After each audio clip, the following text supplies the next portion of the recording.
Hello, my name is Brian Kessler and I'm the principal at Helena High School. Today I'm excited to take you on a tour of our building and show you some of the highlights, but also some of the needs that we have to help our students be in a space that allows for 21st century learning, and maybe answer some questions that you might arise as you're getting ready to vote for a bond. One of our main concerns at Helena High is student safety and teacher safety, and the inability at some points in our school for us to be able to communicate effectively in need of an emergency or to get messaging across to our students in a timely manner. In classrooms like this one, our bell system and PA system is so old that we cannot fix it or replace it at this point. So if we were in an emergency or when we have an emergency, this classroom does not actually hear the announcement that comes over the loudspeaker, and so that requires the teacher across the hall to have to come over and alert them, or we have to rely on the fact that hopefully the communication through a text message works, so that the teacher knows they need to go into lockdown or they need to make sure students are safe, or any other important announcements like student announcements for the day, anything related to upcoming events that are happening. The students that are in here during that period, unfortunately, do not get that message to come across. Another consideration that we look at with the age and the way our school is built is airflow and the ability for our classrooms to maintain a learning environment where kids are not focused on either being too cold before the heat gets turned on or being too hot during our summer months. For example, our windows in our classrooms are all single pane, and they do not provide for an opportunity. It's kind of like a greenhouse effect that comes into play when we're sitting in our classrooms, especially the ones along Montana Avenue that get that nice afternoon sun. The kids bake in these classrooms, which does not allow them to focus on what the teacher is teaching them all the time. And then in the winter, we have very antiquated systems for our boilers and for the airflow that comes in, and trying to maintain some semblance of heat coming into these rooms is sometimes hard. And sometimes it's so cold in our classrooms that kids on the other end have troubles focusing because they're just trying to figure out how to get more coats or blankets or whatever on to be able to learn and focus on the teacher. In hallways like our social studies wing, we have carpeted floors now instead of the tile that you see at other points in the building. This is partly due to tile needing to be replaced and us not being able to pull that tile up because the asbestos abatement that would need to happen would keep us out of these hallways for a while and ruin some of the learning opportunities for kids. We also have some pretty intense electrical issues in some parts of our building. One of our social studies classrooms, the lights periodically throughout the year, they will spark. Luckily, it hasn't started a fire yet, but as a student sitting in there, as a teacher teaching in that situation, it would be hard to have to deal with your lights sparking and not wondering what the heck is going on at that point. We also have over 37 entrances externally to our building. One at the end of this hallway has a hard time closing as the weather changes, or especially in our winter months when we have gravel there to help with the ice or snow gets shoved in as staff are coming into the building. So that also puts us at a security risk on a door that's not readily seen by the office or anybody really watching except for the teachers teaching. If it doesn't latch, that puts pretty easy for somebody to get in that we might not want to get in that situation. If you were to ask our students probably what one of their top 3 issues are with our school bathrooms would rank, I would believe, either at the top or within those top 3 of just about all of their lists. When you look at our bathrooms, the way they were set up, our doors open outward. So as you're walking our hallways in between classes at any other point in the day, you always have to kind of wait and watch to make sure that somebody coming out of the bathroom doesn't swing open and hit you. Some of our bathrooms are also designed where we can't take the doors off to alleviate that situation because you would look right into the individuals using the bathroom, which obviously is not okay. The other big issues with our bathrooms, most of them are very smelly, no matter how hard we try to eliminate some of the sewage smells and some of the things that are happening. The way the plumbing is set up and just the age of the plumbing within that is very poor and does not support us helping with that smell. And in some cases, our doors are just with the settling and everything coming down, we either cannot put doors on them anymore, so you have some bathrooms that have shower curtains or those ways, and some the doors don't latch when you close them, and so it's a pretty big issue for our kids to try and use the bathroom at the school, even though our facilities crew has worked really hard to try and get this cleaned up as much as possible. There's only so much you can do with the space that's provided. This is our cafeteria, the space where our kids are able to come and eat, grab their breakfast or lunch. When you look at new schools that are being built, or you look at schools that have been able to go in and remodel, building a commons area that serves as that eating space or that collection space for kids is very important. One of our main goals every year is to try and build a better sense of community within our students and staff and those that are able to come to our school. Our cafeteria space really doesn't allow that. The space is not inviting. There's not that many seats for kids who want to eat here, which then forces kids to go eat in our hallways, which could have silverfish, mice, anything else kind of crawling around at this point. As we look at this area, this is a place that I think we could really benefit from having to move our kids into a better setting and a better sense of belonging into our school, where they have a space they're proud of, where they can congregate and they can make friendships or meet as groups to do what they need to do. Our food service crew works really hard in here to try to make this as inviting as they can. But again, as you look at space and availability, they can only do so much with what they have at this point.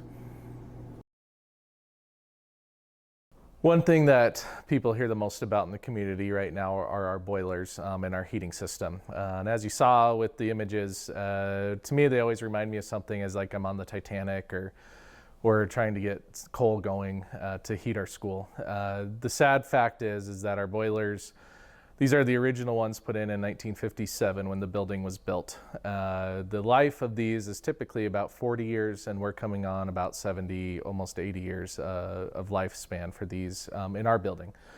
So we are really just plugging these things along as best we can so that we have heat and that our building is able to stay open for that. The cost to remove these boilers would be exponential as well, as they're not easy. They have to come out in one piece, and so you'd have to remove walls and kind of go through a whole system to get those out to upgrade these if we were to stay in this building. A couple other of considerations with our boiler and steam and heating system in our school. All of it is underneath our building. And so we have a series of tunnels underneath the school where most of the steam and the water that's coming through our boilers is just escaping. And so there's pictures, and we really can't take anybody down there to show them that, but the rust that's on most of the fixtures, and so a lot of our piping was put right into the concrete. And so if we had to replace a broken pipe or to do something, you would have to get your jackhammer out, chisel it. We had to do that a couple of years ago with a sewage pipe that burst. We had to get in there and get all the concrete out in order to make the repairs that we needed to. And so it's not a safe setting. And when people try to work on all of these parts, with all the rust, all the water, all the steam that's happening within them, they break very easily. And that's one of our major concerns with the boilers, is we're running out of the ability to fix those breaks. People just don't make parts for these anymore. There's only a few people in the state that actually know how to work on these types of systems. And there's really only a couple people in our city alone that know how to start everything up when it's time to get going. In the internal part of our lower level of the school, we have about 6 classrooms that have 0 windows. When they were originally designing buildings in the 1950s for schools, they did sometimes use prisons as models. And so having these interior hallways created classrooms that have 0 windows for kids. So as we talked about airflow and we talk about just overall mental health situations, not being able to see sunlight or not being able to have any access to outside air is definitely not conducive to learning for students, or a conducive workspace for teachers as well. We're incredibly fortunate to have the student body and teaching staff that we do that like to adventure into all the different arts. This ceramics classroom is another example, though, of a situation where we could do better for kids to build a new space for them. As you can hear, there's a fan that's pretty much constantly going. So as a teacher, as you're trying to teach 25 to 30 kids, with that going, having to yell over them, and then you get the wheels going in a ceramics classroom, it creates a space and an environment that is harmful on the teacher voice. Could be a safety concern as well. If we're trying to they can't hear the announcements that are coming on, or if a teacher is yelling something across the classroom, sometimes it's difficult to hear what's going on. And the way some of our classrooms are set up, well, it's a great opportunity for our kids. The learning space does not allow the teacher to adequately supervise kids, and kids are not adequately able to see what the teacher is teaching because we can't cramp in or make do with what we need to for that.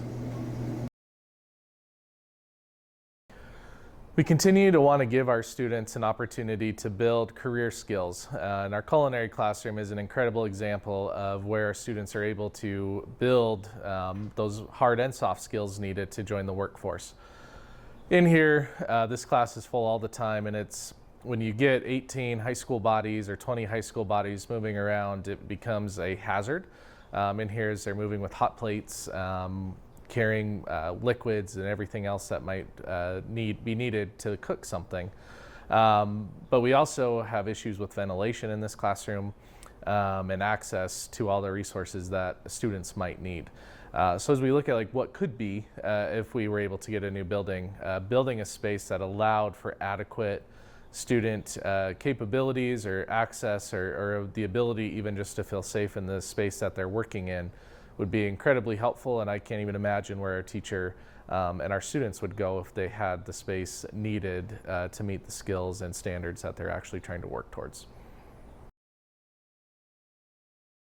Well, our gym is one of the coolest in the state, and it would be something that would stay in a remodel, just have a remodel aspect to it. There definitely are issues that come with our gym space as well.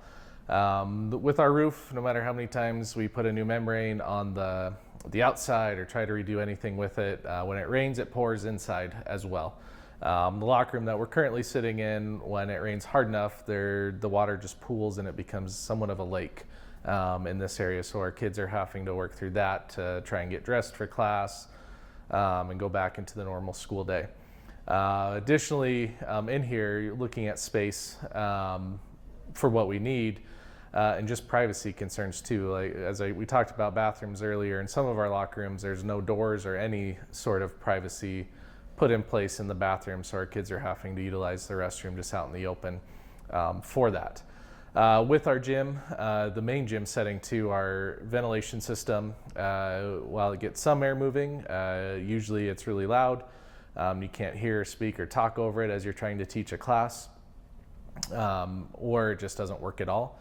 And as you look too, when you come in, if you look up at the ceiling, you can see all the wet spots and all the mold that is growing from the water that comes in to the spaces when it's snowing, raining, whatever's happening outside.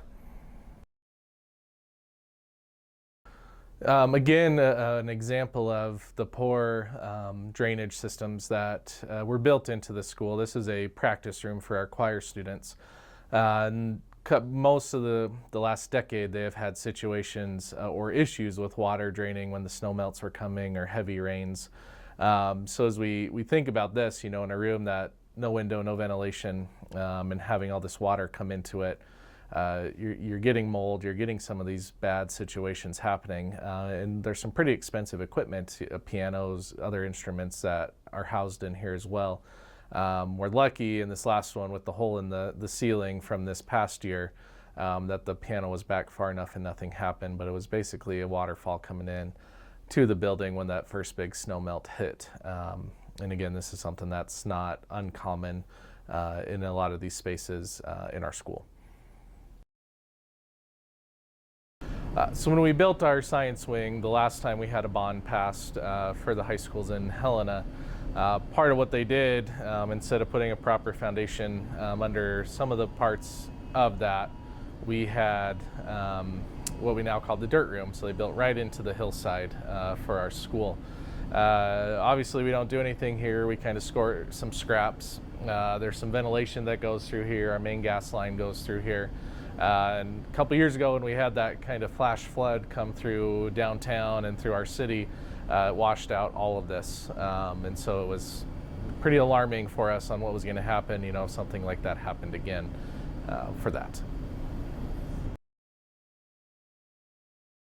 One of the biggest concerns with how our building is set up is the fact that our shops are separated from our school. So once or even more than one time a day, we have students that are walking from the main school building all the way out to our shop building to take the classes that are needed for our trades. Again, while we have great teachers out there and we have incredible students that do incredible things in those classrooms, on a day like today, not a huge issue to have to walk across the parking lot to get to a class. But when we think about winter and the iciness that can come, we have kids that fall fairly often, pretty regularly for that. Or really when you think about the safety aspects, if we were in a situation like this past September where we had to shut our school to the outside, we can't operate as a school inside because our kids can't transfer between the two buildings that we have on our campus. So it creates a lot of logistical issues and it creates a lot of safety concerns having the two separate spots for our kids to go to take classes. Thank you for joining us on a tour. This school is in an amazing place. We have great kids, great teachers, and we really do amazing things in this building. And so I hope as you look through this, you think about what could be for us and how could we put ourselves in a situation where we have enough outlets in a classroom to plug in computers, or we have proper airflow so kids can focus on the learning and not everything else environmentally that's going on around them. If you would like more information, we will be giving tours of the school in person on Wednesdays in July starting at noon.